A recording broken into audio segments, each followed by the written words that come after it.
မဲရီတင်မှာကြုံခဲ့ရတဲ့အရာကသူ့ဘဝမှာပထမဆုံးပဲလို့ပြောဆိုလာခဲ့တဲ့ဝိုင်လန်လက်စတာစီးတီးနဲ့ပွဲကမဲရီတင်အတွက်ရလပတ်ရအားရစရာဖြစ်ခဲ့တဲ့အပြင်ကြံကစားမတအုပ်အတွက်လည်းကြိုးမြတ်ရှိခဲ့ပါတယ်။အဲဒီကစားမကတော့ရမတ်ဝိုင်လန်ဖြစ်ပါတယ်။ဝိုင်လန်ကလက်စတာနဲ့ပွဲမတိုင်ခင်ထိ20ပွဲစတိုက်ဂိုးပေါက်ပြောင်းနေခဲ့တာဖြစ်ပြီးအဲဒီအိမ်မက်ဆိုးကြီးကိုလက်စတာနဲ့ပွဲမှာအခွင့်ကိုသိယူပြီးတော့ခြေဖြတ်ပြနိုင်ခဲ့ပါတယ်။ဂိုးပေါက်ပြောင်းနေတဲ့အချိန်တုန်းကဆိုရင်ဝိုင်လန်ကဝေဖန်မှုတွေအကြီးအကျယ်ခံခဲ့ရတာကြောင့်ဂိုးတင်လိုက်နိုင်တဲ့အချိန်မှာစိတ်သက်သာရသွားခဲ့တာကိုပရိသတ်တွေမြင်တွေ့ခဲ့ရပါတယ်။အခုတော့ဝိုင်လန်ကနိုင်ငံသင်းနဲ့ပွဲတွေကစားဖို့ဒိမတ်ကိုပြန်ရောက်နေပြီးနောက်အခုလိုရှင်နေကြုံဘူးတာကသူ့ရဲ့ကစားမဘဝမှာပထမဆုံးဖြစ်တယ်လို့ပြောဆိုဝင်ခံလာခဲ့ပါတယ်။ဂိုးပေါက်ပြောင်းနေတာကိုအဆုံးသတ်နိုင်ခဲ့တဲ့အတွက်ဝိုင်လန်နဲ့နိုင်ငံအသင်းမှာကလပ်အသင်းက PR ကင်းနဲ့ကစားနိုင်တော့မှာဖြစ်တယ်လို့နိုင်ငံပွဲစဉ်တွေမှာပါအသင်းကိုတွေကိုဆက်လက်တင်ယူနိုင်ခဲ့မယ်ဆိုရင်ကာရန်တန်ကိုယုံကြည်မှုပြည့်ရှိစွာနဲ့ပြန်လည်ရောက်ရှိလာနိုင်မှာဖြစ်ပါတယ်။အခုလိုရှင်နေအတွက်ဝိုင်လန်ကိုရိုင်းကလည်းမျှော်လင့်လျက်ရှိနေပြီးနိုင်ငံအသင်းနဲ့ပြုလုပ်ခဲ့တဲ့နောက်ဆုံးသတင်းစာရှင်းလင်းပွဲမှာသူဖြတ်တန်းခဲ့ရတဲ့ခက်ခဲတဲ့အခိုက်အတန့်တွေကိုပြောပြသွားခဲ့ပါတယ်။ဝိုင်လန်ကမိုင်အသင်းမှာကြုံတွေ့ခဲ့ရတဲ့ဝေဖန်တန်တွေကိုသူ့ဘဝမှာအရင်ကတခါမှမကြုံဘူးခဲ့တာကြောင့်အဲလိုကြုံတွေ့ရတဲ့အချိန်မှာသူ့အတွက်အတော်လေးကိုခက်ခဲခဲ့ရလို့ပြောဆိုခဲ့တာဖြစ်ပါတယ်။အဲလိုပြောဆိုဝေဖန်မှုတွေကိုကြုံရတာကကျွန်တော်ရဲ့ကစားမဘဝမှာပထမဆုံးပါပဲ။အရင်ကလေးဝေဖန်တဲ့စကားတွေကိုကျွန်တော်ကြားခဲ့ပူတယ်ဆိုပေမဲ့အခုတခါကြုံရတာကပိုဆိုးပါတယ်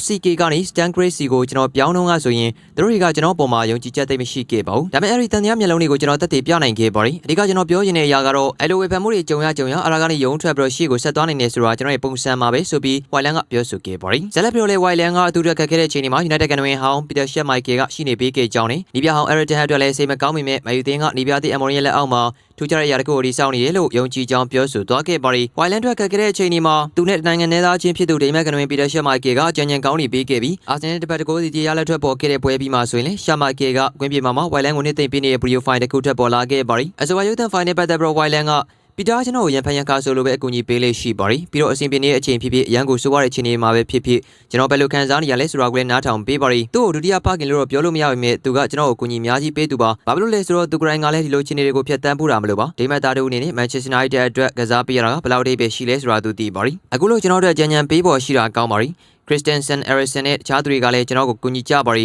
အသင်းကိုရောက်ရှိလာပြီးတော့အကူအညီအနှဲငယ်လိုတဲ့သူတွေရှိရင်လည်းကျွန်တော်အမြဲတမ်းဆင်သင့်ရှိပါရီဒါကဘတ်ထရီနဲ့ချီရိုပါဝင်ဒီမှာရှိတဲ့လူတွေအားလုံးကိုဆွလိုတာပါရိုဗင်ခိုင်းထားတဲ့တာဝန်တွေကိုလည်းကျွန်တော်ပြေဝအာယုံစိုက်ထားပါရီဘာလို့လဲဆိုတော့သူ့ရဲ့ project ကစိတ်လှုပ်ရှားစရာရန်ကောင်းတာမလို့ပါအဲ့နဲ့ပတ်သက်ပြီးတော့ပြောရရင်တော့ကျွန်တော် Manchester United ကိုရောက်ခဲ့တာသူကြောင့်အများကြီးပါဝင်ပါရီအဲ့အတွက်သူထွက်သွားရတော့ကျွန်တော်စိတ်မကောင်းဖြစ်မိပါရီသူလုပ်နေတဲ့အရာကလည်းကောင်းတဲ့အရာပါသူကလည်းရည်ချင်းရှိတဲ့နီးပြတူဖြစ်ပါရီဒါပေမဲ့သူလုပ်နေတဲ့အရာကအလုံးမဖြစ်တော့အခုလိုဖြစ်သွားတာပါပဲ Manchester United မှာဆက်ရှိနေရတာကိုကျွန်တော်ရမ်းပြောပါရီဒီတင်ကကျွန်တော်ကကစားခွင့်ရဖို့မြဲတဲ့အအိမ်မက်မှတ်ထားခဲ့ရတဲ့အသင်းမှာရိုဘင်တွက်ကလည်းကျွန်တော်အရန်ပြောပါရီသူကနေအေးပြီးတော့သဘောကောင်းပါရီဒီတင်ကကစားမတွေကအထူးခြားတဲ့အရာတစ်ခုကိုဖြည်းဖြည်းချင်းတိဆောက်လာနေပြီလို့ထင်ပါရီတုံးနဲ့တူကျွန်တော်တို့အရန်ရင်းနှီးလာပြီးတော့အခုဆိုရင်အသင်းမှာခေါင်းဆောင်နေတဲ့ကစားမအစုဖွဲ့လည်းရှိလာနေပါပြီရာလုံးကိုတိဆောက်ပေးနိုင်ဖို့ကျွန်တော်တို့ကြိုးစားနေပါရီအခုကျွန်တော်တို့လုပ်နေတာတွေကလုံလောက်မှုမရှိသေးဘူးဆိုတာလည်းသိပါရီဒါပေမဲ့ကျွန်တော်တို့အသင်းကအရန်ငယ်တဲ့အသင်းဖြစ်ပြီးတော့ကျွန်တော်တို့တွေနေတိုင်းပိုရင်းကျက်လာပြီးပိုကောင်းတဲ့အသင်းဖြစ်လာနိုင်အောင်ကြိုးစားနေပါရီဆိုပြီးတော့ဝိုင်လန်ကပြောဆိုသွားခဲ့တာဖြစ်ပါရီ